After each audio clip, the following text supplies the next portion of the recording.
It gives me my distinct pleasure to introduce the Associate Dean for Research, Dr. Ruth O'Hara, who is also, I'm thrilled to say, the co-director of this center, and together that's what makes the center possible. So let me hand over to Dr. O'Hara. Thank you very much, everybody. And I too went to grab a coffee, so I totally understand why people are trying to get one quickly before they come back in. Very much appreciate being invited to do the easiest job of today, which is to introduce Dr. Leanne Williams. And really, she is the visionary here. So I just want to start with a couple of words before we hand over to Leanne. This is the lead in to the next portion, which we'll be hearing from Leanne on her vision. And it provides me with the opportunity to really say a few words about the newly minted Vincent V.C. Wu Professor of Psychiatry and Behavioral Sciences and founding director of the Stanford Center for Precision Mental Health and Wellness, Dr. Leanne Williams. So a big round of applause.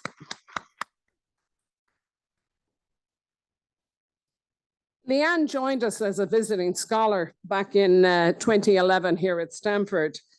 And she had such vision and such a crystal clear purpose and sense of purpose for the future of psychiatry that we made a huge effort to actually make sure we kept her and didn't let her return to her home country of Australia, but actually captured her here to the School of Medicine. And it's one of the best things I've done in my own career, I can assure you. Long before, we talked about precision medicine or mental health, Leanne was already working on actualizing that. She had actually headed up the Brain Institute at the University of Sydney and really had an already platform developed, an idea of next steps that really was revolutionary. Using imaging and cognitive profiling that you've heard so much about today, she knew that the next steps were actually to bring those sub-biotypes to the precision mental health purpose of actually matching the best individuals to the treatments that would be most effective. And I always remember a conversation I had with Leanne in the very early stages when we were colleagues here after her arrival, where it seemed like a precision medicine framework would really not work for mental health because we had still so much to learn. And Leanne said something that just really was one of those paradigm shifting moments. She said, no, Ruth, I think we're there already. I think we have the information. And this was really in 2011. And of course, she's produced that wonderful seminal paper among hundreds of others that was published in Lancet in 2016, really identifying those critical biotypes that we could capitalize on for improving the precision mental health approach. So, I could say more, but I want you to hear from Leanne today. So I'm going to hand over to hear about how she is now going to take us to the next steps through her center that without Leanne would never have come to Stanford and wouldn't have achieved what it's already achieved for us. Thank you, Dr. Williams. Thank you so much. Thank you so much, Ruth. I really, really appreciate your words. It really is true that Ruth was the person who made it possible for me to come to Stanford, and I will never forget that. I truly appreciate it. She's been a wonderful collaborator and colleague since that time. And we have had many discussions about how can we make possible this vision for precision mental health. So today, what I want to do is give you a snapshot of where the center came from. How did it actually start as a way to then set the stage for where we want to go? And this was something that goes back to the end of 2017. So the center was officially constituted as a center of the Stanford University Medical School in 2018. In 2017, there was a wonderful collaborative effort to contribute ideas across many faculty. I'd say 90 faculty contributed. I went round and met with them. We had discussions. we put it together in a video, the vision we had at the time. So I invite you to watch it. There's a 10-minute version shown here, and then there's a shorter 2-minute version. But it's been fascinating to reflect back as part of preparing this symposium on how many of the goals that we set up and shared in that video have actually been realized. Not fully, but certainly it's been a very motivating experience to look back. Since that time, so we're constituted, and now I'm thrilled that we have many faculty. Here's a snapshot of 64 faculty members that are part of the center. This spans every single school on the campus. So we include psychiatry, which is a large department as big as the law school, but all other schools. And of course, we really would love to expand our membership. So if you're not a member, please join. If you know of people who'd like to join, please invite them. The goals that we set in the formal constitution are those listed here, that we would seek recognition and visibility through our scientific outcomes. That's our core primary goal. We would establish more visibility for the wider community through a symposium series, a coordinated media presence, and a symposium. Also, the goal to facilitate rich cross-campus collaborations, and I'll show you some snapshots of what's been happening. We wanted to foster leadership and training of junior colleagues who are seeking to work in mental health but may have training in engineering, or they may have training in different areas of medicine or psychology or law.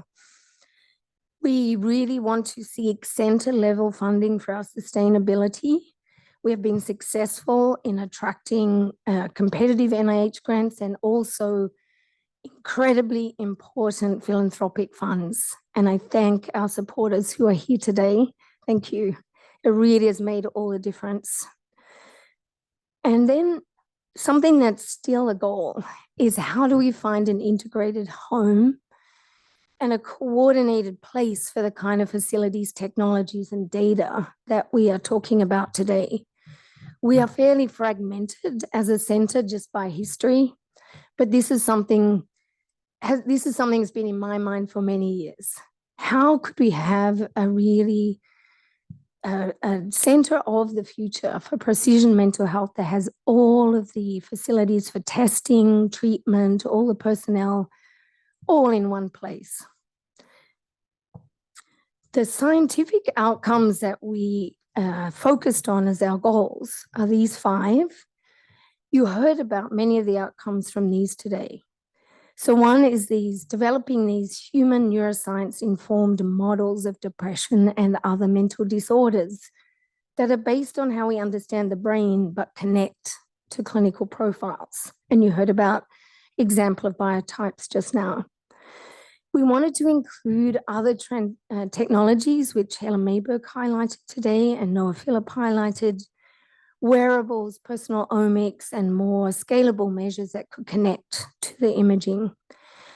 We wanted to launch these prospective precision medicine trials, where rather than look at efficacy only, we take the measures of the biotypes, the brain, the other measures, and we ask, who are the subtypes of people who do well on a particular treatment?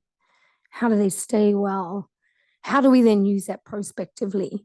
And how do we do that across the spectrum of the different treatment options we have? So we span behavioral therapies, we span medications, novel selective treatments, and the exploratory therapeutics you heard about today. To me, this is essential that we look at all these treatments with the same measures if we really want to get a handle on them. And then we want to bring in computational approaches and benefit from this rich data science community we have at Stanford. And then look to the future and how do we translate these insights into clinical settings and into policy and changing how we think about mental health. So big goals, but let me share some of the snapshots of progress. So if we're thinking about cross-department collaboration in this new space, you heard from Shui Cheng, the MGMA findings. they're part of a large center initiative. Boris Heifetz is here, Carolyn Rodriguez, Tricia Suppies, many others who are on this slide. We've been able to come together and translate from human imaging to exploratory therapeutics, apply these new data techniques, and I believe have found some promising targets for reverse translation to the animal models. And then another recent breakthrough, which has been led by Laura Hack, who's here, is we've identified this cognitive biotype within depression, which helps us parse the heterogeneity. And we found that that biotype does not respond to the standard antidepressants based on serotonin. And if you don't improve the cognition, you don't improve the clinical outcome. And that's led us to launch this new prospective trial called the BIG trial, where we're looking at a new intervention or treatment, immediate release guanfacine, typically used for ADHD or hypertension, but it targets this biotype, and we're getting promising results. So, and these results, I should highlight, have been made possible through further support through the Innovative Medicines Accelerator. So here's a snapshot. So we can probe this frontal region of the brain called cognitive control, which Leonardo Tozzi highlighted. We know it doesn't do well on the standard antidepressants. We prospectively treat with this guanfacine alpha-2A agonist, which it targets plasticity in this region. And what we found in our initial pilot study is that we can improve the circuit activity, we can improve the cognition, and we can actually get people clinically better. So 90% of the people so far have responded and many achieve remission. So this is giving us hope for launching a larger prospective randomized trial. We've also made forays into wearable technologies and having the opportunity to build an amazing collaboration with engineering, with Chen and Bao. We had an initiative called Catalyst, where we linked our imaging-based biotypes to a wearable technology for measuring cortisol in real time. And the idea was to say, ultimately, if you want to be able to scale from imaging to wearables, you need to, first of all, measure them together. That's been done in cardiology. And then you may be able to say, what's a scalable measure we could use to identify people who may be at particular risk, and we can invite in for imaging. Turning to the goal of the coordinated media presence and symposium series, we have several initiatives, and enormous thanks to Hosna Omazad, our executive director, who's made so many of these possible. Let's have a look at some of them. So we have obviously the symposium today. We also have a seminar series, which is highlighted in the snapshots here, and there are a couple of our key speakers. Leanne is here today, who spoke to us on his incredible EEG technology. We have a chat with the experts session, and one of those was Boris Heifetz, and another was Carolyn Rodriguez, Leanne Williams as well. For members of the center, please suggest people that we could interview or invite to us to give a seminar.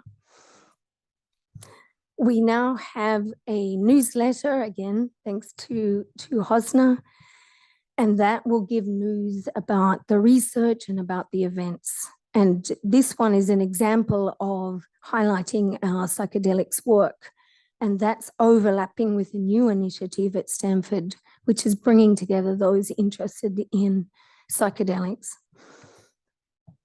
I wanted to highlight that obviously today we're in person, and I'm thrilled that we are.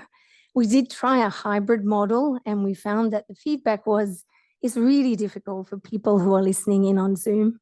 So we're all in person.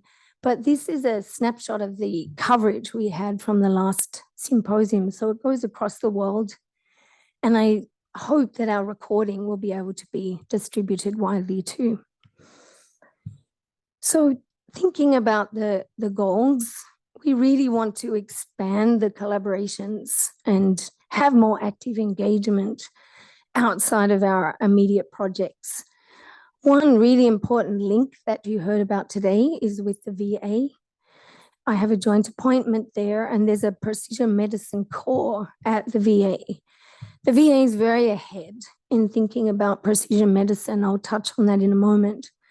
It gives us an opportunity to translate into practice, and Noah Phillip highlighted this beautifully. We have in the area of leadership and training, I'm absolutely thrilled that we launched a corporate affiliates, corporate members program in the last 2 years. And our wonderful founding member, Boehringer Ingelheim, are here with us today. I'm thrilled that you could join us in person, and we look forward to our ongoing discussions. In terms of program leadership, you've heard from Leonardo Tozzi. We also have Laura Hack, who's leading the clinical translation of precision mental health through her clinic and her programs. And I'm thrilled that Greg Salem and Nia Eschel have joined us as associate directors of the members program and done a wonderful job.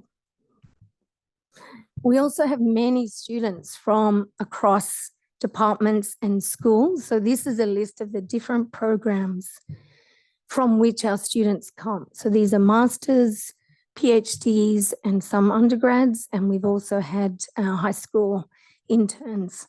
So you can see the spectrum there from neuroscience, psychology, AI, and healthcare, and MIREC fellows at the VA. So let me spend a little time on how we're thinking about the future directions.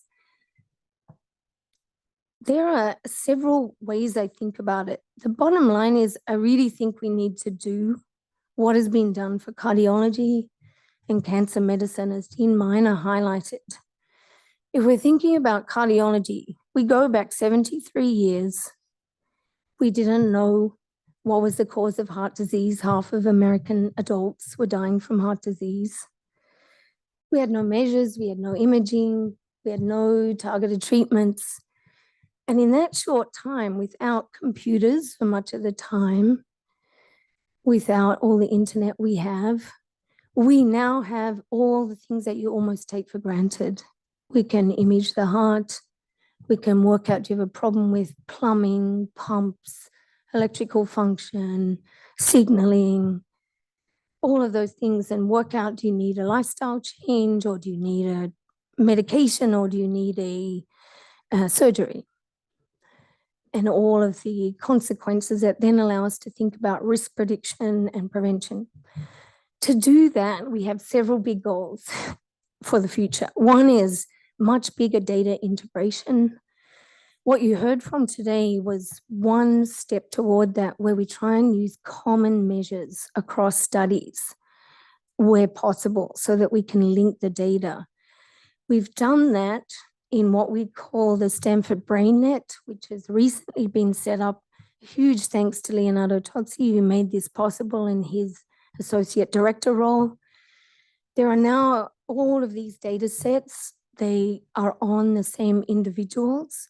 Not everybody has everything, but there's a lot of, for instance, brain scans, 600 brain scans, also multiple treatments, and also multiple disorders. So this is a big effort. It's not fully resourced yet, and we really would love to resource it so more people could use it and use it for their own analyses. We want to incorporate the additional measures I mentioned. Some of them we have expertise on campus where we could benefit from collaboration, and we're looking into that. So many of the fluid biomarkers, the omics, and they're not something we've yet been able to capitalize on, but we'd really want to. We would also want to look at many other imaging modalities. And we could think about deep phenotyping over time, and that message of needing longitudinal studies was really highlighted today. We draw inspiration from work that's been done in other areas of health. So the work by Mike Snyder's lab, where they're doing this deep profiling, personal omics, and then measuring in a detailed way over time is really yielding important insights, and we need that for mental health. In terms of treatments, I would love the opportunity to include all possible treatments in our armamentarium using common measures. One idea that we would love to launch is the idea of a Bay Area cohort study for precision mental health. So if we think of the breakthrough study in cardiology, it was a Framingham study. Now that's largely an epidemiological study, but it made possible all of the imaging and data insights, and now the wearables that we have on our phone. We have our heart rate tracking, our steps, and so on. That was in a small town. It's a little smaller than the population of the Bay Area, but I believe it would be possible to do a study like that if we just decide to start it and do it as the Bay Area for Precision Mental Health study, equivalent to the Framingham for mental health. In terms of clinical translation, you heard about one example today, and I'll just mention it briefly again. We're very excited that this was possible, and it's been a huge team effort to bring together the imaging data and develop a system for subject or patient level quantification of imaging data. And that means we can quantify activation and connectivity for each person relative to healthy reference data. And very recently, we've made a HIPAA compliant version of this so it can be used clinically and or in clinical trials. So we want to continue expanding. Here are some of the specific goals. I would really love to strengthen our leadership and bring in more people as executive advisors, scientific advisors, bringing ideas. We really, Ruth, I know shares this, that we really want more input. So we'll be reaching out to people. We also want to get input into how do we think purposely about funding targets. Do we want to go big? Do we want to go big and build up incrementally at the same time, and so on? And this will give us a way to build the linkages with the member labs. So currently it's worked beautifully as a kind of grassroots effort, but I'm sure we can find more ways to link labs. And we would love to have your ideas and your expressions of interest. So let me end with what I envision for this flagship. I mentioned it at the beginning. We have beautiful integrated centers for cancer medicine. We have them for cardiology. We don't have them for mental health. At least we don't have them with our new technologies and our treatments. So I believe we need one. We need to envision it. It needs to be uplifting. It needs to be beautiful. It needs to touch nature. It needs to be futuristic, have the data, have the personal interaction, as well as the high technology information. I really hope I see this in my lifetime. We have created a map for this. We actually laid it out. This was in 2018 when the center was launched. We had a site located, and very sadly, that got sidelined during the pandemic closures, but it exists. So I do believe we'll be able to make it possible one day. We're certainly at the right place here at Stanford and with all our collaborators far and wide. The mission, as you've heard, is really urgent and timely. We all know this, but let me just recap in the closing minute or so. We tend to think of mental health separately from everything else. I don't think we can anymore. We haven't been able to for a long time, but I think we really need to call it out. The United Nations put mental health into the Sustainable Development Goals for the world in 2015, and we don't hear about that very much.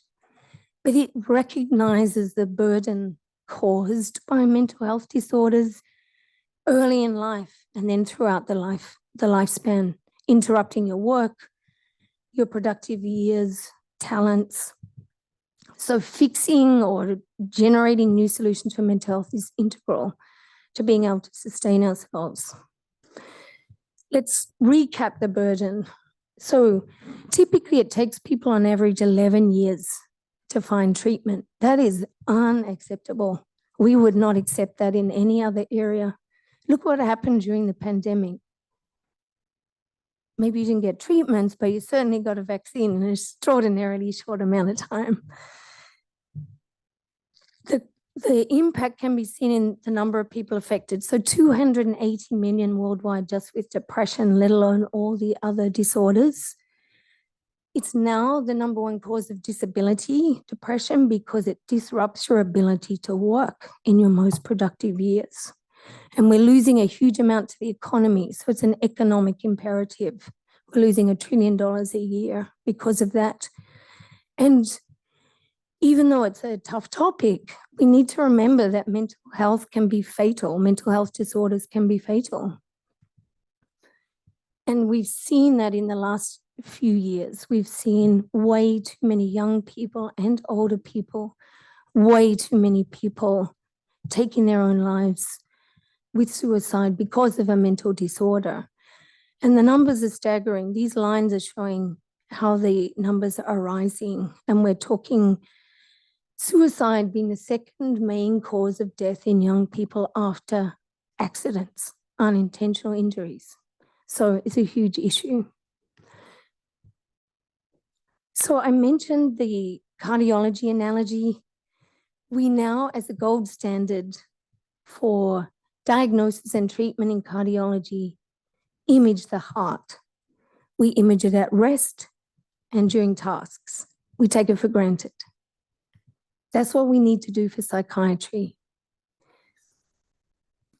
There are national and global priorities that highlight this need.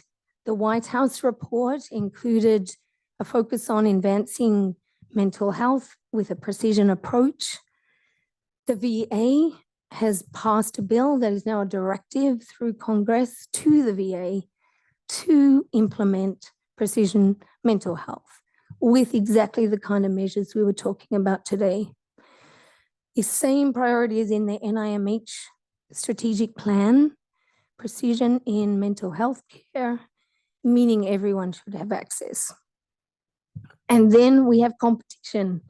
The European researchers are really charging ahead and have got together on a work group for precision psychiatry of the future. So please join us in creating this future and achieving this collaborative mission. Thank you.